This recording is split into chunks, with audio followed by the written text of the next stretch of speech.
C'est un grand événement qui rime avec musique, fête, soleil et solidarité, mais malheureusement, le festival Solidays n'aura pas lieu comme prévu ces jours prochains, les 19, 20 et 21 juin à Paris, en raison de l'épidémie de coronavirus. Une annulation qui a de lourdes conséquences pour les actions de solidarité SIDA en Afrique. Avec nous pour en parler, Florent Maréchal, bonsoir. Bonsoir. Soyez le bienvenu sur TV5 Monde. Vous êtes le directeur des programmes santé et solidarité à Solidarité SIDA qui a fondé ce festival Solidays. Avec nous également Nicolas Georges. Bonsoir Nicolas, on va parler bien entendu des conséquences de cette annulation. Peut-être pour commencer, Florent Maréchal, est-ce que vous pouvez nous rappeler l'ambition au départ et ce qui a toujours été l'ambition de votre association Solidarité SIDA?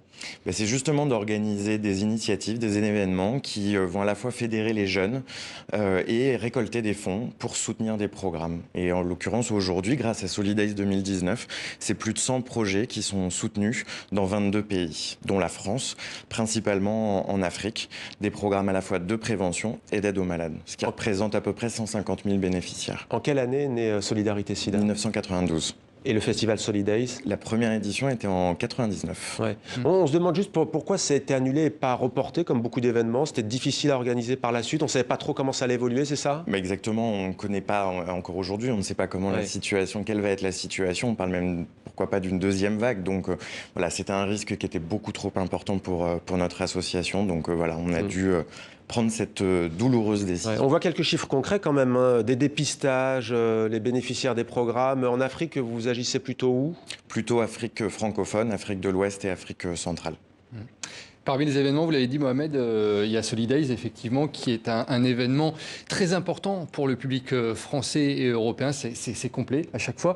Et c'est aussi un événement très important pour les artistes qui adorent cette démarche de solidarité. Je vous propose justement d'écouter l'un des parrains de l'événement, c'est MC Solar. Il est ravi à chaque fois de participer et d'être le parrain de cet événement. Écoutez. Garder ce genre d'événement parce que donc il y a une récolte, il y a de l'exposition d'associations, il y a des fonds qui sont redistribués à des associations qui en ont besoin. Je trouve que la formule est superbe. Non seulement on vient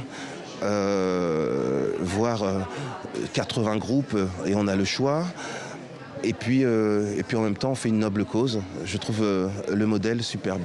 Interview qu'on avait réalisée bien entendu avant la pandémie. MC Solar qui a répondu à nos questions sur l'édition 4 de l'année dernière. Le festival n'a pas eu lieu cette année. Est-ce qu'il n'y a pas de recette donc pour cette année suite à l'annulation de Solidays?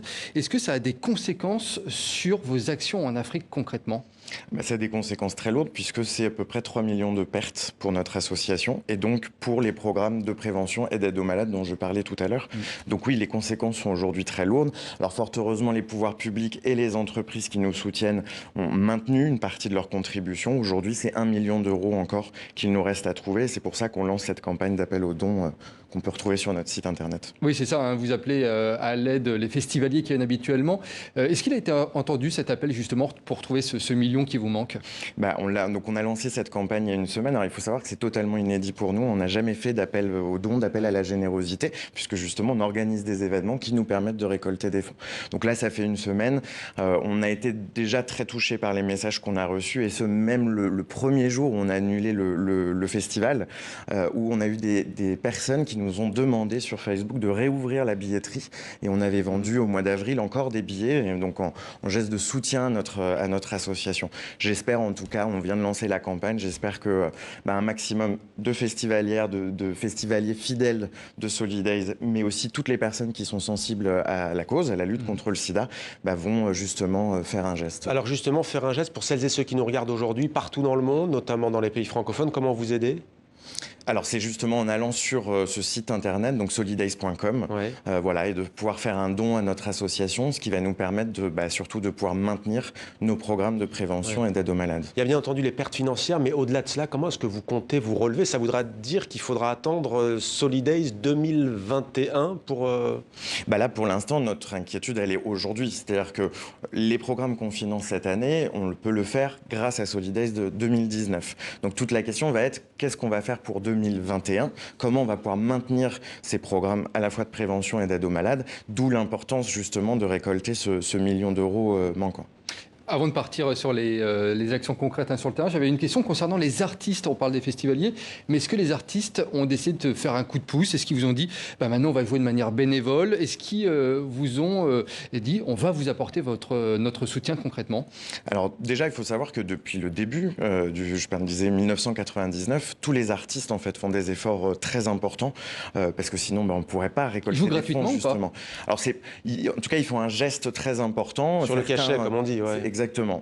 Mais c'est un geste considérable, a fortiori aujourd'hui, quand on sait que les artistes ne vendent plus d'albums et qu'ils se produisent sur les scènes. Donc voilà, ils sont tout à fait solidaires, mais j'ai envie de dire, il y a les artistes et puis il y a même l'ensemble des professionnels, des prestataires, tous ceux qui travaillent sur le festival, qui font ce geste parce que c'est justement un événement solidaire pour nous permettre de récolter suffisamment d'argent pour ensuite les reverser.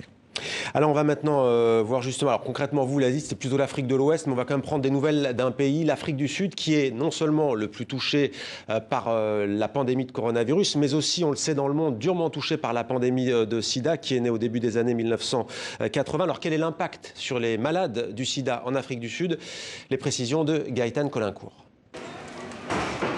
Cette jeune femme est venue chercher son traitement, elle est séropositive, mais ce qui l'inquiète aujourd'hui, ce n'est pas le sida. J'ai très peur du coronavirus parce qu'il est mortel et que je suis séropositive.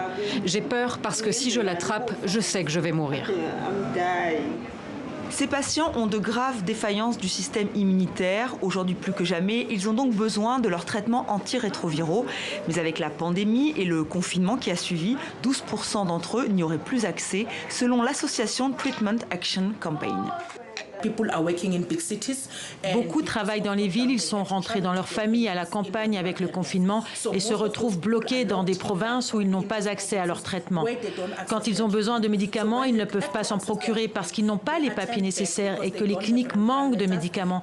Elles ne peuvent pas prendre en charge de nouveaux patients. Et le suivi est compliqué, tout se fait virtuellement pour éviter les risques de contamination. C'est donc la double peine dans ce pays qui compte le plus de patients séropositifs au monde. Ils sont près de 8 millions.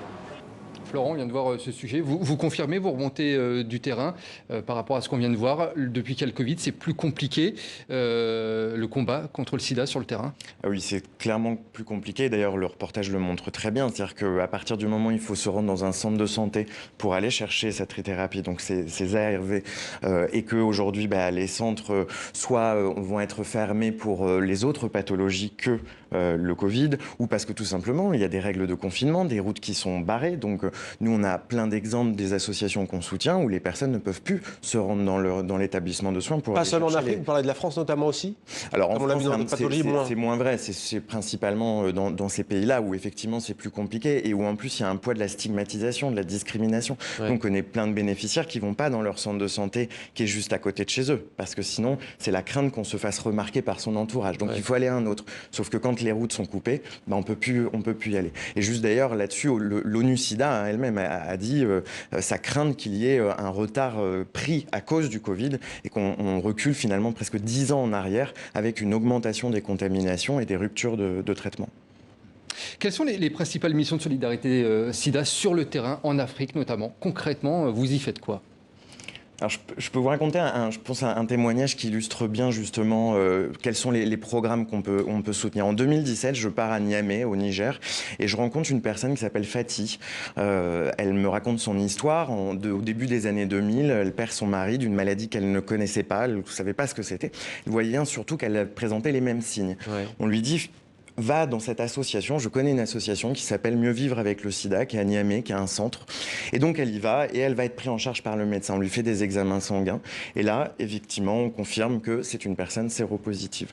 De là, le médecin va la mettre sous traitement. Elle va avoir un suivi psychologique.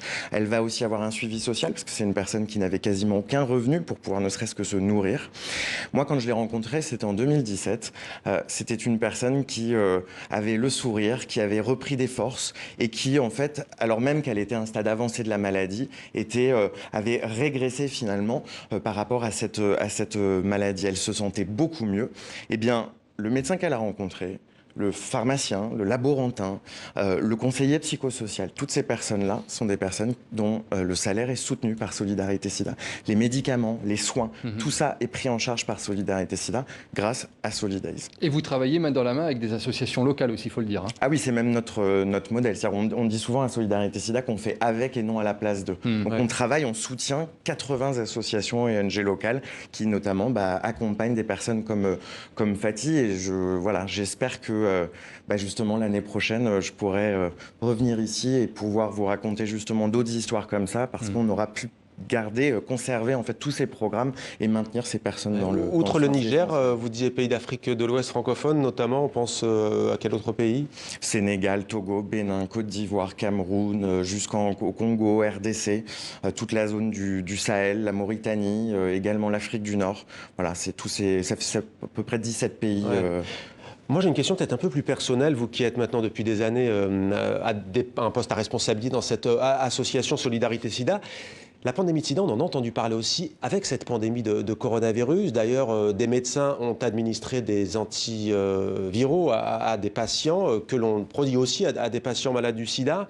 On sait que la maladie du sida a profondément bouleversé les rapports, notamment la sexualité, sur la planète. Là, les rapports sociaux sont bouleversés. Comment est-ce que vous voyez, au fond, vous qui êtes plutôt, entre guillemets, spécialisé sur la pandémie de sida, qui n'est bien entendu pas comparable en termes de morts et de malades dans le monde, comment est-ce que vous voyez cette pandémie de coronavirus aujourd'hui et son impact mondial sur les relations humaines?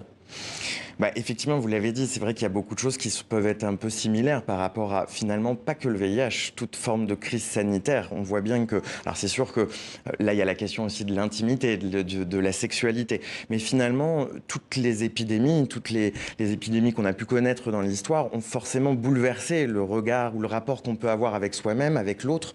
Et donc, je pense qu'on a beaucoup de leçons à tirer, justement, de ces différentes crises. Sans frontières, sans couleur, sans origine, sans religion, c'est aussi la pandémie. Tout à fait. Et d'ailleurs, je trouve, s'il y a bien quelque chose aussi j'espère qu'on va retenir de cette crise du coronavirus, c'est que on parlait de l'Afrique. Dans ces pays-là, les premières associations qui sont descendues sur le terrain alors qu'il y avait un cas de Covid dans le pays, ou que c'était les toutes premières mesures qui étaient prises par le gouvernement, ce sont les associations de lutte contre le sida, qui ont été dans les marchés, qui ont été frappées aux portes pour aller voir les communautés, pour expliquer les gestes barrières, la distanciation physique. Donc j'espère que justement, on va retenir aussi cette leçon-là de tout le savoir-faire des acteurs de la lutte contre le sida, qui de fait ont fait beaucoup aussi dans cette crise du coronavirus. Une lutte éminemment collective et solidaire. Merci beaucoup Florent Maréchal d'avoir répondu à nos questions. Merci à vous Nicolas d'avoir eu cette idée originale de nous permettre de parler notamment des difficultés, mais aussi de l'espoir suscité par toutes vos actions.